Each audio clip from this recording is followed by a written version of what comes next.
19 अगस्त अहमदाबाद गुजरात। एक ऐसा दिन जो सामान्य रूप से एक आम स्कूल डे होना चाहिए था, लेकिन इसी दिन एक स्कूल के अंदर एक छात्र की हत्या हो गई। यह मामला है नयन सनातनी मर्डर केस का। यह कोई सड़क पर हुई वारदात नहीं थी।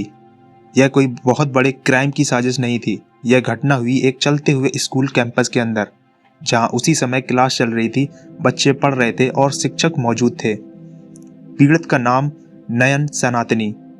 वह कक्षा 10 का छात्र था और 7th day Adventist higher secondary school Ahmedabad में पढ़ता था। घटना में शामिल आरोपी भी उसी स्कूल का छात्र था, लेकिन वह कक्षा 8 में पढ़ता था और कानूनी रूप से माइनर था, यानी कि नाबालिग था। इसी कारण इस आरोपी को एक्यूज्ड स्टूडेंट के रूप में ही बोलेंगे, इसका नाम नहीं लेंगे। इस केस ने पूरे गुजरात में आक्रोश पैदा कर दिया, क्योंकि यह घटना उस जगह हुई जहां माता पिता अपने बच्चों को सबसे सुरक्षित मानते हैं। इस मामले में सिर्फ एक छात्र की जान नहीं गई, बल्कि कई सवाल खड़े हुए। क्या स्कूलों में सुरक्षा पर्याप्त है? छात्रों के बीच बढ़ते टकराव को समय रहते क्यों नहीं रोका गया? और क्या इस घटना को रोका जा सकता था? नयन सनातनी अहमदाबाद गुजरात का रहने वाला था।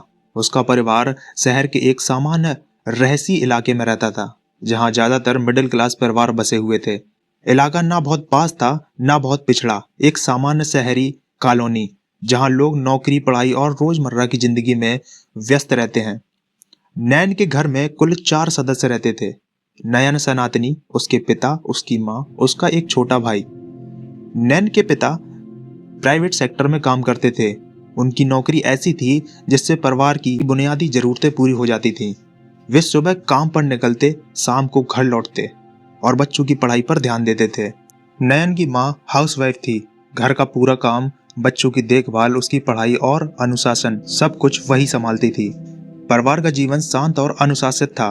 किसी तरह का आपराधिक या पारिवारिक विवाद सामने नहीं आया। नयन परिवार का बड़ा बेटा था, इस वजह से माता पिता की जिम्मेदारियां और उम्मीदें उसी से जुड़ी हुई थीं। Nayan 7th day Adventist higher secondary school Ahmedabad में कक्षा 10 का छात्र था। वह पढ़ाई में ना तो बहुत तेज माना जाता था और ना ही कमजोर। शिक्षकों के अनुसार वह एक एवरेज छात्र था, लेकिन व्यवहार और अनुशासन में कोई बड़ी शिकायत नहीं थी। स्कूल में लौटने के बाद नयन ज्यादातर समय घर पर ही रहता था। वह किसी आपराधिक गतिविधि, नशे या हिंसक व्यवहार से जुड़ा हुआ भी नहीं था। उसकी दिनचर्या काफी सामान्य थी। सुबह स्कूल, दोपहर घर, शाम को थोड़ा मोबाइल, थोड़ा होमवर्क और परिवार के साथ समय। परिवार के लिए स्कूल एक सुरक्षित स्थान था। माता पिता को कभी यह अंदेशा नहीं हुआ कि स्कूल के अंदर उनके बेटे के साथ कोई गंभीर घटना हो सकती है। घटना वाले दिन भी सब कुछ सामान्य था। नयन रोज की तरह घर से स्कूल के लिए निकला। किसी को यह नहीं पता था कि यह दिन उसकी जिंदगी का आखिरी दिन साबित होगा। इस मामले का दूसरा पक्ष आरोपी छात्र से जुड़ा है। कानूनी प्रावधानों के अनुसार घटना के समय आरोपी नाबालिग यानी कि माइनर था, इसलिए उसका नाम पब्लिक में नहीं दिया गया। अब जो एक्यूज्ड स्टूडेंट है, जिसने क्राइम किया था, वो भी अहमदाबाद गुजरात का ही रहने वाला था। उसका परिवार भी शहर के एक सामान्य रहस्यमयी इलाके में रहता था, जहां आधिकारिक मिडिल क्लास परिवार रहते हैं। उसके घर में भी माता पिता और अन्य पारिवारिक सदस्य रहते थे। परिवार का आर्थिक स्थिति साधारण थी। अब जो आरोपी स्टूडेंट था, वो भी नयन के स्कूल में ही पढ़ता था, बट अंतर सिर्फ इतना था कि वो कक्षा 8 का छात्र था और नयन कक्षा 10 का। अब स्कूल रिकॉर्ड के अनुसार वह पढ़ाई में एक सामान्य छात्र था। उसके खिलाफ कोई बड़ा मामला पहले दर्ज नहीं था। अब बात आती है पीड़ित और आरोपी के रिश्ते की। नयन सनातनी और एक्यूज्ड स्टूडेंट एक दूसरे के रिश्तेदार नहीं थे। उनका कोई पारिवारिक संबंध नहीं था। उनकी पहचान सिर्फ स्कूल तक सीमित थी। दोनों एक ही स्कूल में पढ़ते थे, हालांकि कक्षाएं अलग थीं। स्कूल कैंपस, कॉरिडोर, ग्राउंड और सामान्य गतिविधियों के दौरान उनका आमना सामना होता रहता था। जांच के दौरान सामने आया कि दोनों के बीच पहले से पहचान थी, लेकिन कोई गहरी दोस्ती नहीं थी। कुछ समय से दोनों के बीच छोटे छोटे विवाद, कहां सुनी की बातें सामने आईं।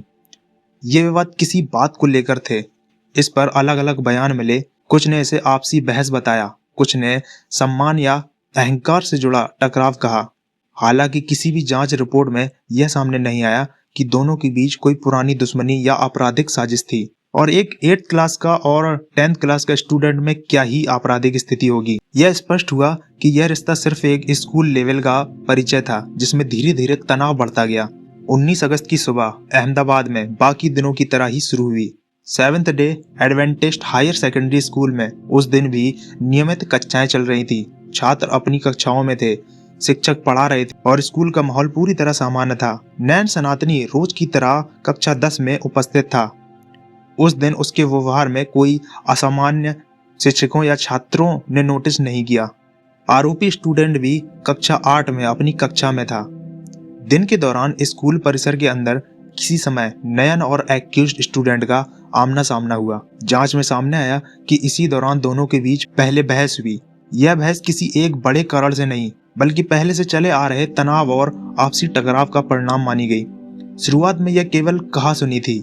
स्कूल जैसे वातावरण में ऐसी बहसें अक्सर हो जाती हैं, लेकिन इस बात पर स्थिति बिगड़ती चली गई। जांच के अनुसार कुछ ही मिनटों में बहस ने हिंसक रूप ले लिया। एक्यूज्ड स्टूडेंट यानी कि जो आरोपी स्टूडेंट था, अपने पास मौजूद तेज धार वाले हथियार का इस्तेमाल किया, यानी कि उसके पास एक चाकू था। अब स्कूल के अंदर अन्य छात्रों के मौजूदगी में नयन सनातनी पर कई बार वार किए गए। घटना इतना अचानक हुआ कि आसपास मौजूद छात्र कुछ समझ पाते उससे पहले ही नयन जमीन पर गिर चुका था।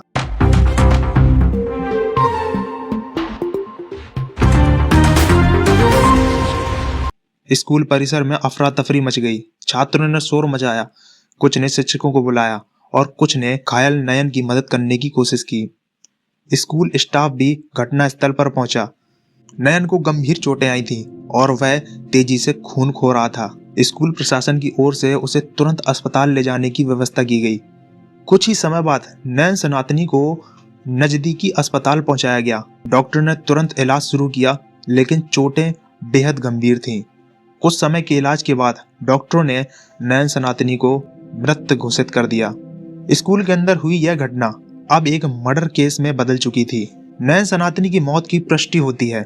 यह मामला सीधे एक गंभीर आपराधिक केस में बदल गया। अस्पताल से सूचना मिलते ही स्थानीय पुलिस तुरंत हरकत में आई। सबसे पहले पुलिस ने अस्पताल में मौजूद परिवार के सदस्यों से बात की और घटना की शुरुआती जानकारी ली।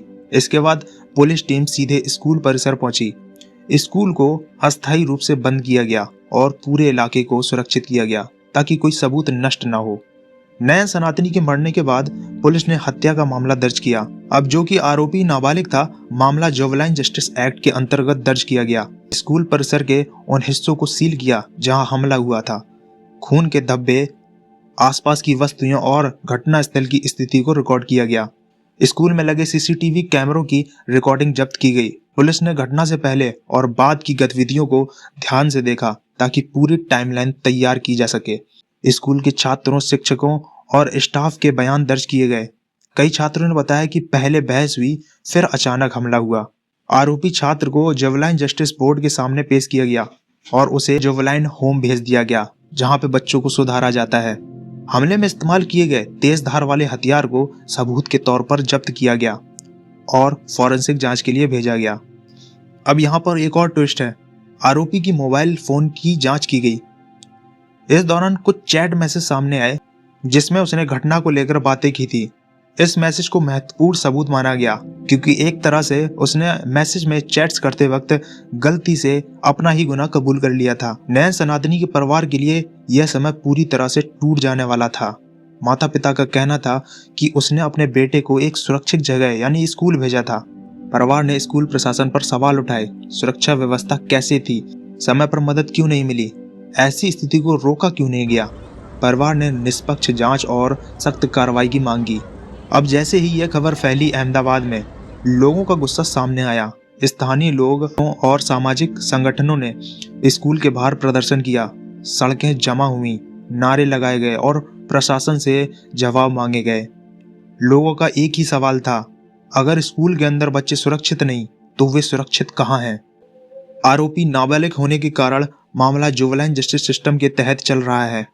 पुलिस ने अपनी जांच रिपोर्ट संबंधित बोर्ड को सौंप दी। साथ ही स्कूल प्रशासन की भूमिका पर भी अलग से जांच शुरू की गई। यह मामला सिर्फ एक छात्र की मौत का नहीं, बल्कि पूरे शिक्षा तंत्र, सुरक्षा व्यवस्था और बच्चों की मानसिक स्थिति पर गंभीर सवाल खड़े करता है। नयन सनातनी की कहानी यहीं खत्म नहीं होती, क्योंकि उसका असर लंबे समय तक लोगों के जहन में रहने वाला है। तो दोस्तों, अगर आपको ये वीडियो पसंद आई हो तो हमारे चैनल को सब्सक्राइब करो, लाइक करो और शेयर करो। और अब आपसे मिलते हैं अगली वीडियो में ऐसे ही केस के साथ। जब तक के लिए जय हिंद।